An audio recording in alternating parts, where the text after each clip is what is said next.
11 сентябр президенти ҷумҳурии Тоҷикистон пешвои миллат муҳтарам Эмомалӣ Раҳмон дар идомаи сафари корӣ дар деҳаи кулдараи ноҳияи Ховалинг аз намоиши молу маҳсулоти кишоварзӣ ва ҳунарҳои мардумӣ боздид намуданд. Дар намоишгоҳи мазкур намудҳои гуногуни маҳсулоти кишоварзӣ ба тамошо гузошта шуд. дар ин ҷо намудҳои гуногуни маҳсулоти кишоварзӣ ба шаклу услуб ва композитсияи зебо пешниҳод шуда буд. дар намоиши имрӯза мо дарахту бутаҳои ҷангалӣ, меваҳои хушки онҳоро аз қабили хуч, татум, олчабандак, олича, себ, чормағз, зардолу, боз якчанд намуд туғ, зелол ба марази тамошо гузоштаем.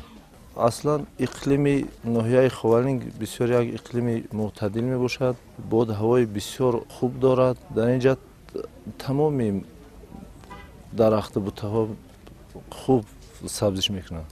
зимни боздид аз намоишгоҳ ба пешвои миллат муҳтарам Эмомалӣ Раҳмон иттилоъ дода шуд, ки иқлими ноҳияи Ховалинг барои парвариши картошка, пиёзи маҳаллӣ, сабзӣ ва карам хеле мусоид мебошад. ҳамзамон иқлими ноҳия барои бунёди боғҳои себ, нок, гелос, шафтолу ва чормағз мувофиқ буда, ҳамасола кишоварзон аз ин намуди маҳсулот ҳосили фаровон ба даст меоранд. маҳсули ҳунарҳои мардумӣ ба мисли анвои нону хӯрокҳои миллӣ ва ҳамчунин асал дар ин ҷо гӯшаҳои ҷолиби намоишгоҳро ташкил медод. дар ноҳия зиёда аз 4570 оилаи занбури асал мавҷуд буда, аз онҳо асали табиӣ тоза ба даст меоранд. ҳоло дар ноҳия дар ҳама шаклҳои хоҷагидорӣ 8088 гектар замини кишт мавҷуд аст.